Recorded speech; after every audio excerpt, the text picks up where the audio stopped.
Boa noite a todos.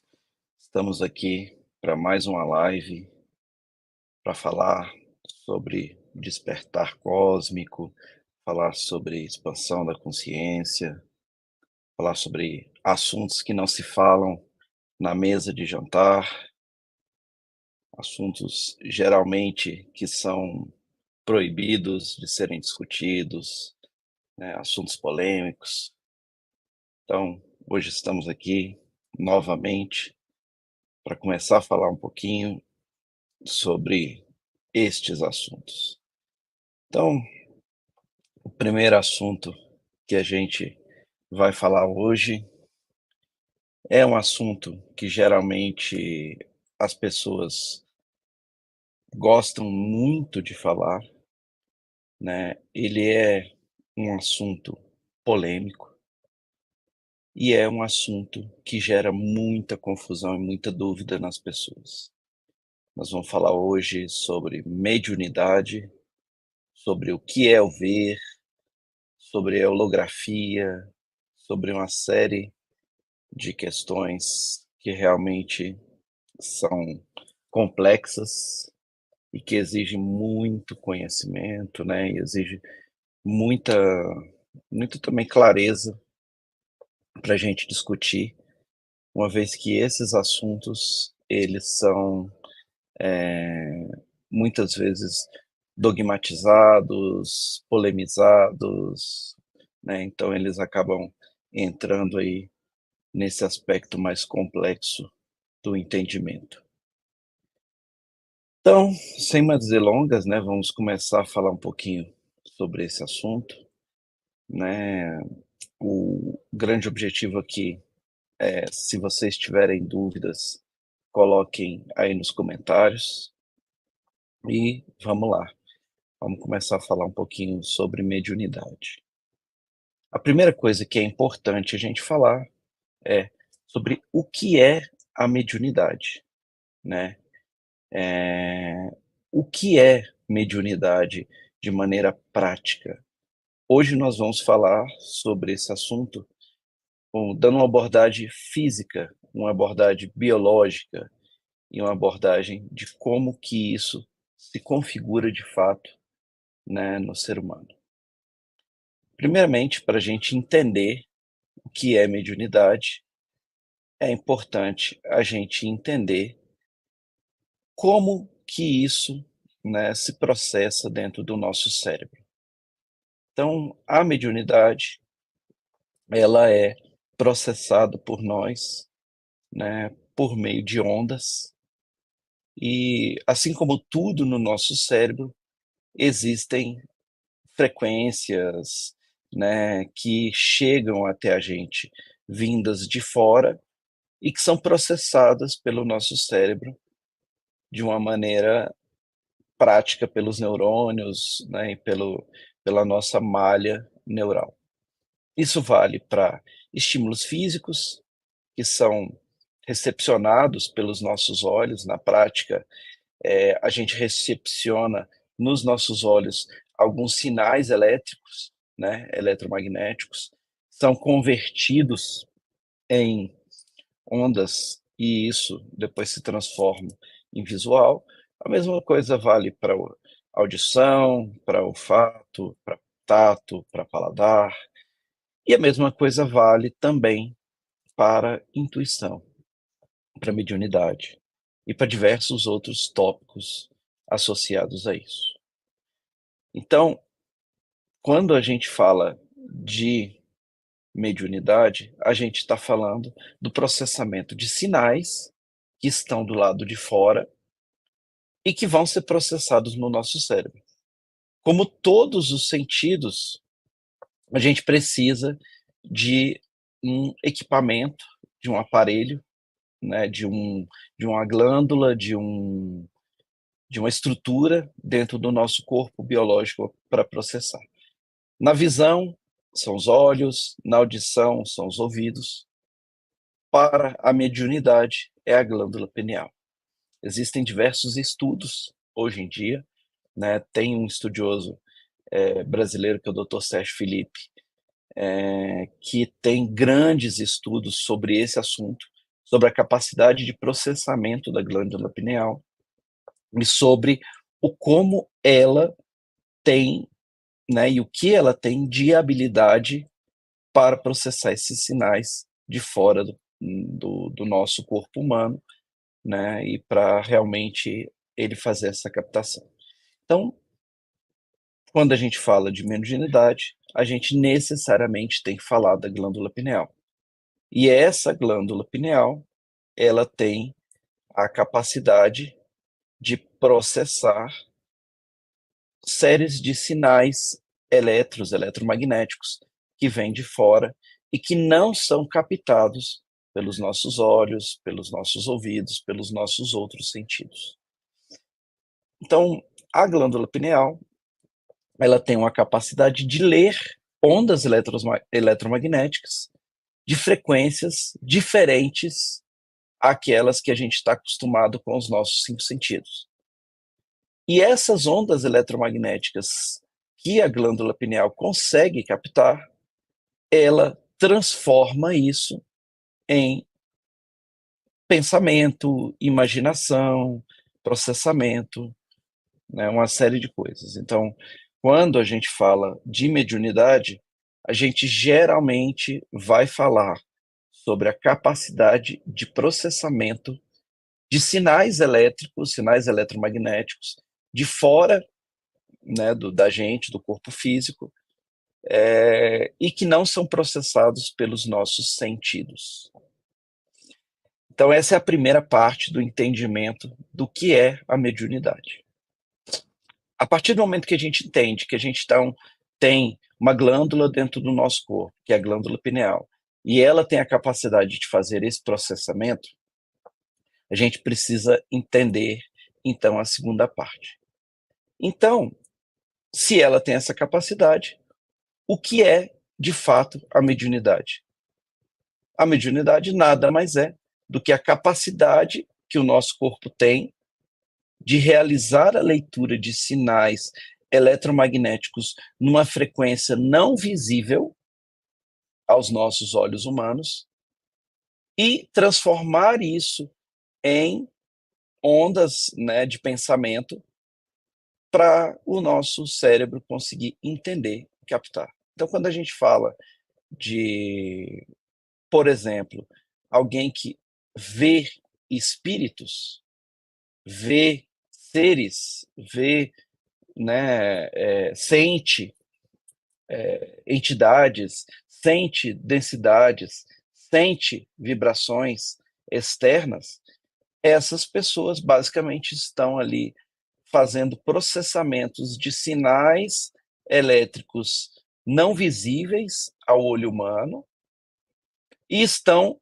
traduzindo isso em pensamentos, imagens, e diversos tipos de ondas eletromagnéticas nos seus cérebros. Então, a mediunidade nada mais é do que uma tecnologia já embutida no corpo humano e que serve para fazer esse tipo de transformação entre as ondas eletromagnéticas externas para pensamentos internos.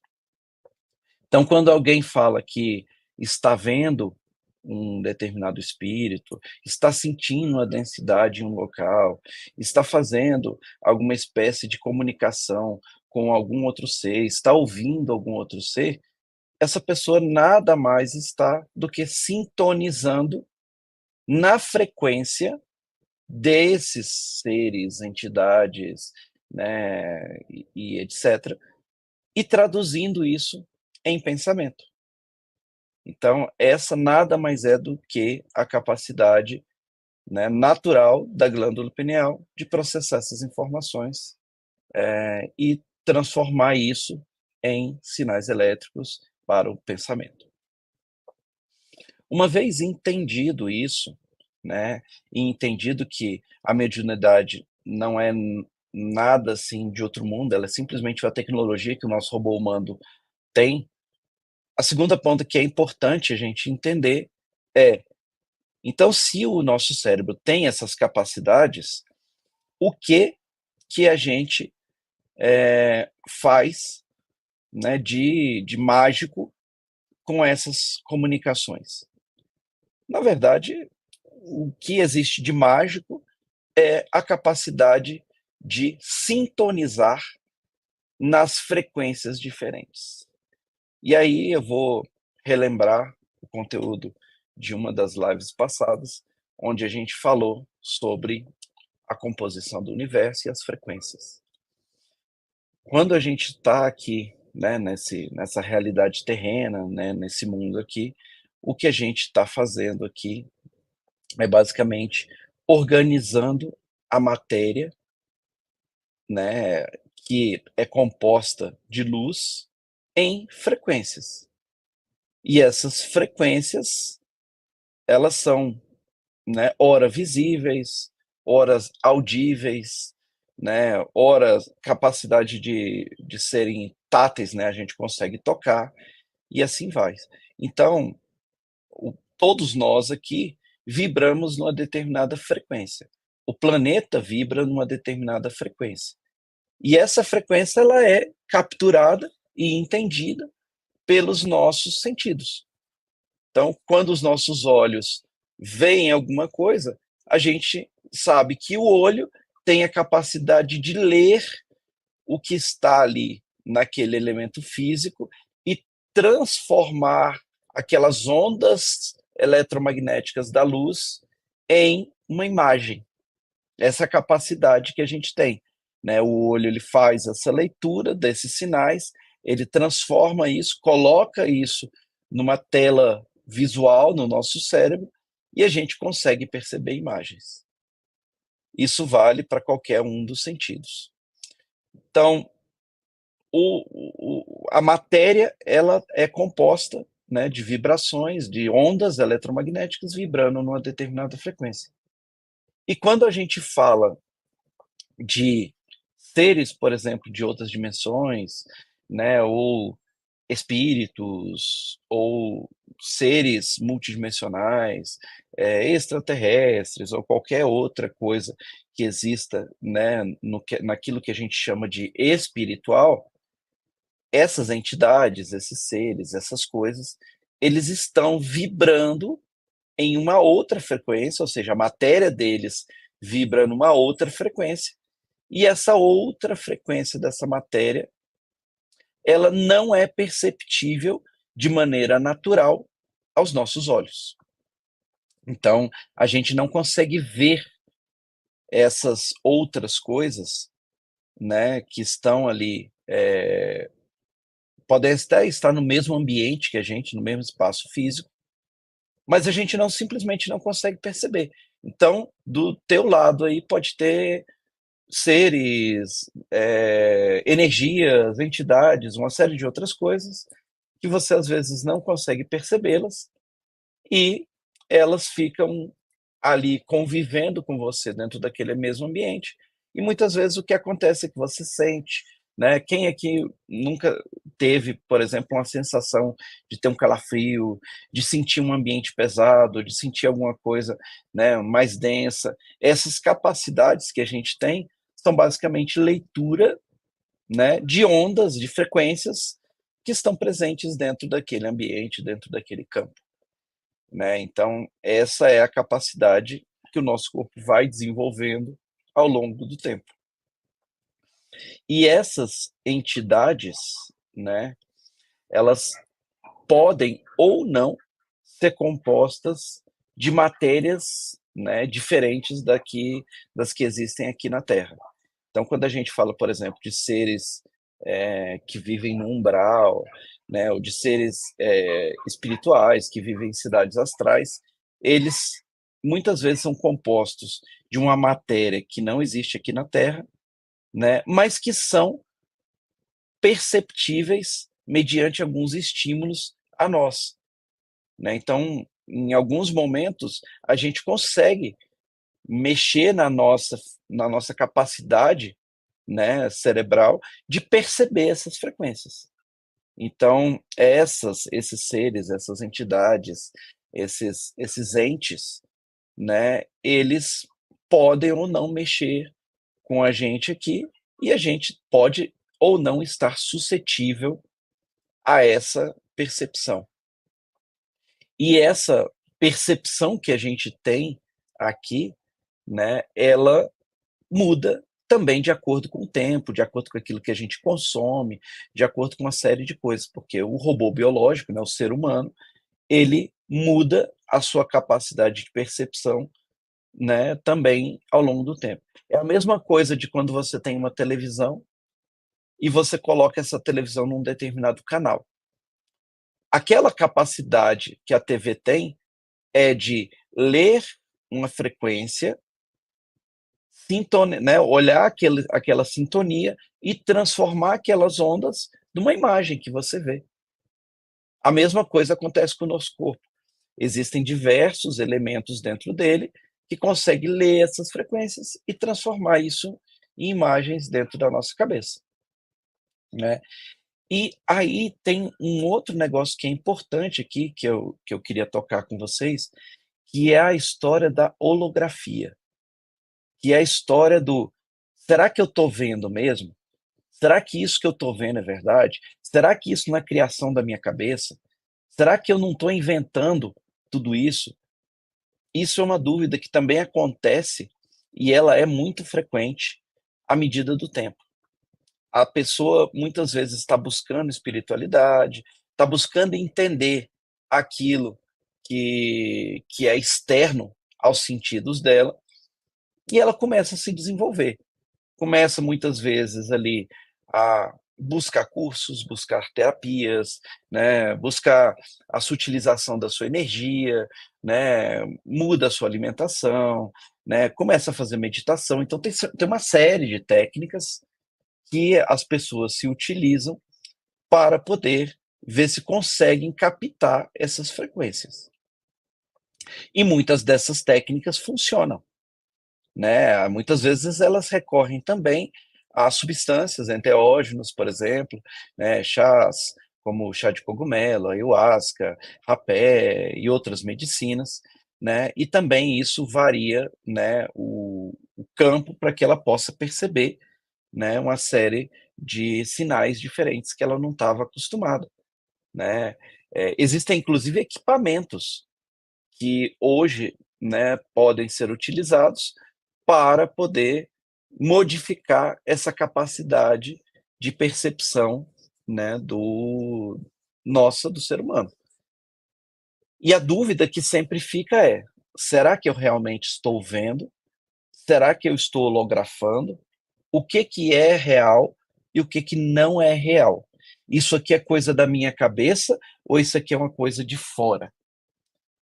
Isso é uma pergunta que já fizeram bastante para mim, né, e eu acho importante aqui esclarecer para vocês.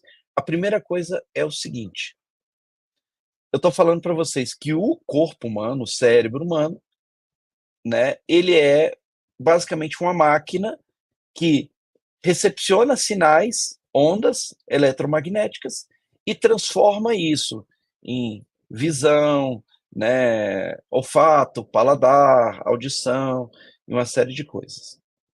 Então essa máquina que transforma esses sinais externos em alguma coisa que a gente consegue perceber, ela é simplesmente isso, uma máquina, né. E esse cérebro, né, essa mente, esse ser humano, ele tem capacidades que já vêm pré-programadas. Então, por exemplo, não tem pessoas que já vêm para a Terra pré-programadas, por exemplo, para não enxergar, para não ouvir, né, para não ter percepções? Isso acontece, tem alguns seres humanos que nascem com essa configuração, né. A mesma coisa vale para a mediunidade. A glândula pineal é uma glândula, ela vem com configurações pré-definidas. E essas configurações, muitas vezes, já trazem algumas predisposições a algumas pessoas. Por isso que algumas pessoas conseguem ver, algumas pessoas conseguem sentir, algumas pessoas conseguem ouvir, né, e isso nada mais é do que a configuração do cérebro dessa pessoa, né, a malha neural dessa pessoa já veio pré-configurada com essa estrutura. E aí vocês podem me perguntar: "Tá, mas e aí? Eu já vim configurado dessa forma. Eu posso desenvolver a minha mediunidade? Sim, pode. Existe uma habilidade que o cérebro tem, que é a tal da neuroplasticidade. Eu não sei se todos conhecem esse termo, mas é algo importante de explicar para vocês. A a neuroplasticidade é uma capacidade que o cérebro tem de se adaptar e de se moldar de acordo com determinadas situações. Semana passada eu estava conversando com um médico, amigo meu, ele foi intensivista durante muitos anos, e nessas andanças dele de UTI, né, ele pegou diversos casos complexos. Um dos casos foi um acidente, né, um rapaz sofreu um acidente e perdeu boa parte da massa encefálica no seu acidente. Para ele, médico, o diagnóstico era muito simples. Esse rapaz vai ter alguma espécie de sequela muito grave. Ou ele não vai enxergar, ou ele não vai andar, ou ele vai ter alguma capacidade de cognição atingida, porque ele perdeu massa encefálica. Então, provavelmente, ele perdeu partes do cérebro que faz algum desses trabalhos. Então, nessa hora, essa massa encefálica dele, né, pela teoria dos médicos, ela faria com que ele, né, não tivesse mais alguma capacidade, alguma habilidade. Para surpresa desse médico, depois de bastante tempo, esse paciente ficou na UTI, passou por um processo de desenvolvimento, passou por fisioterapia. Depois de bastante tempo, né, por volta de 2 anos, esse paciente foi visitá-lo novamente e ele tinha simplesmente 100% da capacidade cognitiva, 100% das capacidades motoras e ele não foi prejudicado. Como isso? Como que uma pessoa que perdeu uma boa parte do cérebro, ela acaba se mantendo com todas as suas capacidades? Por causa de uma habilidade que o nosso cérebro tem chamada neuroplasticidade. Essa habilidade, ela pode ser treinada, ela pode ser desenvolvida, ela pode ser estimulada. É a mesma coisa de você fazer uma academia. Você faz academia, você malha, para quê? Para desenvolver os seus músculos, para que eles possam ficar, né, mais fortes, mais desenvolvidos. Então, são capacidades que você desenvolve, né, para que os músculos ali fiquem maiores e com isso você consiga, né, ter a resistência muitas vezes maior, ter mais força. Então, tudo isso você consegue por meio dos aparelhos. Com as pessoas, não é diferente. Existem diversas técnicas, existem diversas formas de você desenvolver o seu cérebro e de você fazer com que isso seja, né, uma prática e com isso você faça o seu desenvolvimento. Então, e aí eu vou até pegar uma pergunta aqui o Vlad perguntou: como estimular crianças que aparentemente possuem algum nível de mediunidade? Devemos ajudar nesse desenvolvimento? Aí eu vou dar a minha opinião. Eu acredito o seguinte: a mediunidade nada mais é do que uma tecnologia pré-configurada no robô biológico. Essa tecnologia, ela hoje é muito, ainda existe muito preconceito, né? As pessoas têm preconceito com relação a entidades, com relação a seres, com relação a outros entes, a entes, né, que morreram, a entes de outros planetas. Então existe ainda um preconceito, mas é uma habilidade como outra qualquer, como a visão, como a audição, como, né, uma inteligência qualquer, uma inteligência motora, uma inteligência sensorial, é uma habilidade que, na minha opinião, tem que ser desenvolvida. A ciência, ela vai, ao longo do tempo, desenvolver uma série de novos princípios, de novos paradigmas, né? Semana passada, eu vi uma live no Paranormal Experience de um psicólogo, que é um neurocientista também, onde ele fala, né, em diversos trabalhos científicos sobre a mediunidade. Ele fez estudos, por exemplo, com médiums para comprovar que a mediunidade existia e que aquilo ali era algo real. E como que ele fez? Ele fez uma comparação entre textos mediúnicos versus textos produzidos pelos próprios médiuns. E eles chegaram à conclusão, num estudo científico, de que os textos mediúnicos eles eram mais complexos do que os textos produzidos pelos próprios médiuns. E, para surpresa deles, os textos mediúnicos exigiam menos capacidade de processamento cerebral do que os textos produzidos pelos próprios médiuns. Não é impressionante? Como um texto mais complexo exige menos capacidade cerebral, menos produção cerebral do que um texto, né, mediúnico. Como é que você compara essas coisas e você tem um resultado inverso? Então, eles estão chegando a conclusões de que mediunidade existe, de que seres fora da nossa capacidade visual de percepção existem, né? Existem já diversos estudos também falando sobre extraterrestres, sobre intraterrenos. Então, a ciência está buscando por estes aspectos. Então, ao longo do tempo, isso vai ser uma prática, e eu acredito que, né, hoje, para aqueles que já têm capacidade de perceber essas coisas, eu acho que seria muito rico e muito importante desenvolver também essas capacidades nas crianças. Até porque acontece um negócio, né, muito complexo na vida de muitas crianças. Elas começam a ter essas capacidades desenvolvidas. Quem aqui não conhece alguém que aos 7, 8 anos, 9 anos, viu alguma coisa, teve a sensação de alguma coisa, ficou com medo daquilo, ficou com medo de comentar com o pai e com a mãe, achou que era coisa da cabeça, achou que estava ficando louco e falou: eu não quero ver isso nunca mais. Eu estou com medo, dormia com a coberta na cabeça. Eu mesmo tive esse caso. Eu, com 7 para 8 anos, eu vi uma entidade, um ser, né, na janela da cozinha da minha casa. Eu morri de medo e quando eu tinha que entrar na cozinha de madrugada para poder ir no banheiro, eu simplesmente entrava de costas para a janela porque eu não queria ver nada. Isso bloqueia a mediunidade, bloqueia as capacidades psíquicas durante um longo tempo da sua vida. E, obviamente, isso, né, pode ficar bloqueado para sempre. E aí é onde entram, né, muitas questões de você muitas vezes desenvolve bloqueios, não sabe o porquê, não sabe o que está acontecendo com você, e você simplesmente vai fazendo com que isso seja só desenvolvido.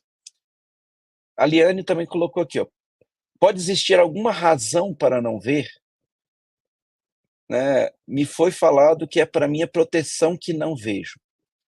Podem existir várias razões para não ver, né? Quando a gente nasce aqui, a gente já nasce com uma programação. Essa programação, ela, por algum motivo, é estruturada dentro de nós, né? E aí existem diversas razões para essa programação ser feita. Pode ser uma programação que foi estruturada para que você desenvolva algumas habilidades, pode ser uma programação que foi estruturada para que você não tenha alguns riscos na tua vida. Então, geralmente isso é estabelecido, né, no Entre Vidas, e essa programação, ela tem, né, uma razão de ser que geralmente é definida por você mesmo, né, quando você está fora aqui dessa encarnação. E aí o que acontece ao longo do tempo é que muitas vezes essas pessoas, né, elas não viam, não veem, né, e elas começam a descobrir que existe alguma coisa e elas querem ver muito, mas elas não entendem o que que fizeram com que ela não visse. E eu acho que o primeiro ponto aqui que é importante é entender, é rastrear, porque isso pode ser herança genética, isso pode ser ancestral, isso pode ser herdado de outras vidas. Vou dar um exemplo: bruxas que foram bruxas na Idade Média. Essas bruxas, muitas vezes, tinham habilidades psíquicas, habilidades, né, mediúnicas, habilidades mágicas, que foram usadas de maneira indevida e fizeram com que essas pessoas fossem, né, hoje prejudicadas, né, e não tivessem, vamos dizer assim, habilidade para lidar com esses poderes, entre aspas.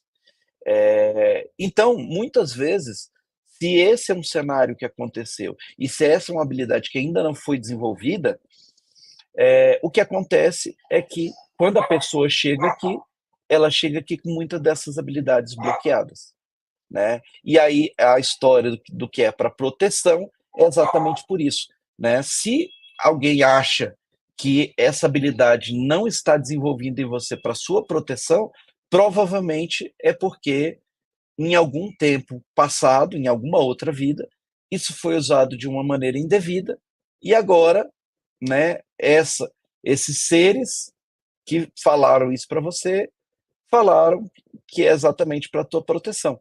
Mas essa proteção, muitas vezes, ela é exatamente uma questão de uma vida passada. Então, essas programações, né, elas, né, são estabelecidas, são configuradas, mas elas podem ser modificadas, elas podem ser trabalhadas. Então, o grande ponto que a gente está aqui nessa terra é para desenvolver as nossas potencialidades, entender o que a gente fez de errado, entender os problemas que a gente teve ao longo do tempo, entender todas as questões ancestrais, desbloquear todas essas questões, desbloquear todas essas questões de vidas passadas, dominar os nossos arquétipos pessoais e, com isso, desbloquear as nossas potencialidades. Então, nós estamos aqui para desbloquear todas essas potencialidades. E nós somos os responsáveis pelas nossas próprias vidas. É uma responsabilidade nossa esse desenvolvimento. É uma responsabilidade nossa esse desbloqueio. E é importante que vocês entendam que esses bloqueios podem sim ser desbloqueados, podem sim ser reconfigurados no cérebro por meio da capacidade da neuroplasticidade. É óbvio, não é um negócio trivial, não é um negócio que acontece da noite para o dia. Muitas vezes você tem que entender quais são os contratos que você fez em outras vidas, quais são as coisas que, né, fizeram com que você estivesse nesse momento aqui, né? Então existe um trabalho de despertar espiritual que deve ser feito, e este trabalho é que vai permitir com que cada vez mais a gente desbloqueie as nossas potencialidades e as nossas capacidades psíquicas.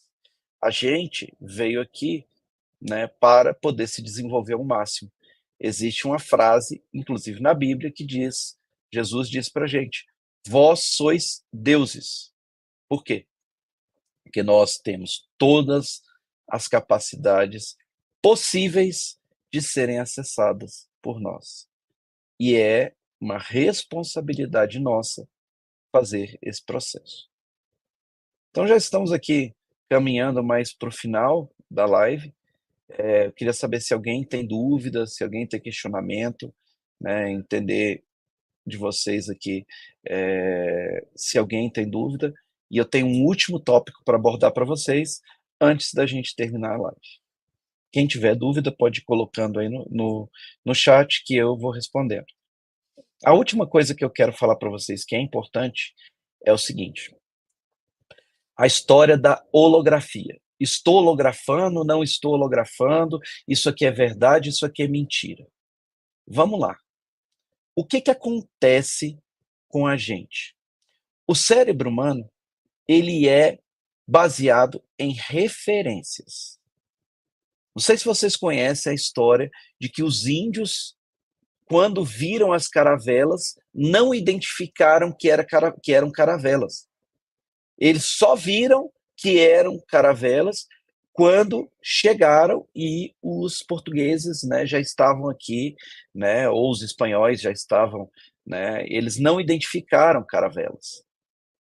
E essa capacidade do nosso cérebro humano, né, de entender as imagens por meio de referências, é uma questão que é muito importante quando a gente fala sobre essa história de holografias. Por quê? Quando a gente fala de espíritos, de extraterrestres, de naves, de, né, constelações estelares, de cidades astrais e etc e tal, qual é a referência que a gente tem? Quem de nós aqui lembra com clareza de como é Sirius, de como é uma nave, de como são os arcturianos? Quem lembra com clareza? Se forem, sei lá, 0,01% é muito. Mas o fato de não lembrar com clareza, ele faz com que isso gere uma confusão mental. E essa confusão mental faz com que o nosso cérebro, quando recepcione esses sinais, por exemplo, de arcturianos, eles recepcionem com aquilo que existe na nossa cabeça.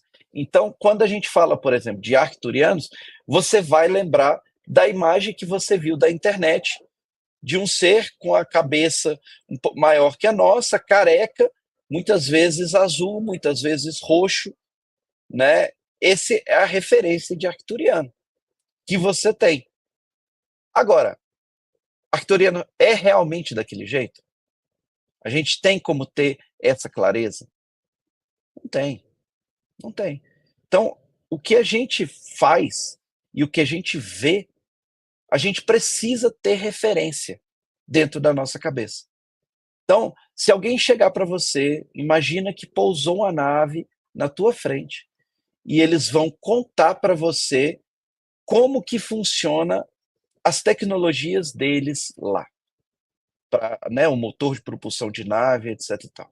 E você não conhece de engenharia aeroespacial. Qual a chance de você conseguir reproduzir uma nave? Zero, porque você não tem referência sobre aquilo. Então, quando se fala de holografia, né, a pessoa está falando de holograma, de holografia, muitas vezes ela vai estar pensando naquilo que é o mais próximo para ela, e muitas vezes ela não vai conseguir traduzir isso em palavras, porque são coisas que não existem aqui na Terra, são coisas que não têm uma clareza aqui na Terra. E se a gente for parar para pensar, tudo que a gente vê aqui na Terra depende da luz. Logo, é um holograma. É uma imagem formada de luz. Então, na prática, tudo é holografia. A diferença é aquilo que você tem como referência no seu banco de dados cerebral e aquilo que você não tem referência no seu banco de dados cerebral. Então, por exemplo, se alguém te levar e falar assim, vou te levar em projeção em Vênus. Cara, eu nunca fui em Vênus, sei como é que é Vênus. Então, vou tentar pegar ali pelas imagens que eu vi na internet, pelas coisas, né, que eu já vi de referências que eu tenho, e aquilo ali vai ser minha imagem de Vênus. Se é real ou não, cara, ninguém vai saber. Mas isso também não importa, porque o que importa no final do dia não são as imagens que a gente recebe, são as sensações que a gente produz. São as produções emocionais que acontecem, são as modificações na nossa estrutura, né, que é o que importa no final do dia. Então, a história de ver, para fechar o nosso assunto, é, cara, não importa o que que você está vendo, o que que você está olhando ali de uma maneira prática. O que importa é a combinação da tua capacidade ali de perceber o local versus a sua capacidade de sentir. Então, é uma combinação basicamente do pineal, da pineal, com o seu cardíaco. E isso é que vai te dar uma percepção mais realista daquilo que você está tendo ali de capacidade mediúnica. É basicamente isso que vai te dar o principal norteador, a principal bússola sobre estou vendo mesmo, não estou vendo mesmo, isso é real, isso não é real, o que, que é isso, que tipo de ser é esse, o que está acontecendo.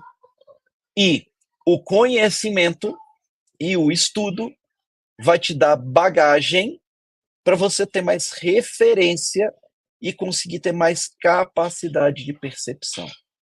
É basicamente esses são os grandes pontos, né, para você conseguir tentar entender de uma maneira mais clara sobre as capacidades mediúnicas. Alguém tem alguma pergunta? Né? Nós já estamos aqui quase no final da nossa live. Né? Esse era o tema de hoje. E eu espero que tenha sido, né, rico para vocês e que traga informações importantes, né, para o despertar e para o caminhar de vocês espiritual. Então, como não temos nenhuma pergunta aqui, eu vou encaminhando aqui para o final. Né?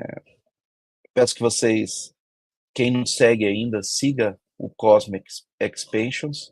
Né? A gente posta diversos conteúdos lá também para ajudar no despertar, para ajudar na caminhada espiritual. Estamos trabalhando, provavelmente teremos um workshop para a gente conseguir ter isso na prática. Então, provavelmente vai ser uma meditação bem rica, onde a gente vai ir na prática com essas habilidades, né, de perceber a física quântica, na prática perceber o universo, perceber uma série dessas coisas que a gente vem falando aqui de uma maneira mais prática. O workshop deve acontecer no dia 16. Não, deixa eu ver. Provavelmente acho que é 14 de setembro. No dia 14 de setembro vai ser o workshop. Né? Eu peço que vocês acompanhem nas redes sociais e nos vemos na próxima segunda com mais uma live com assuntos que não podem ser discutidos no almoço de domingo. Obrigado a todos que estiveram aqui, obrigado a todos que vão assistir depois e até mais.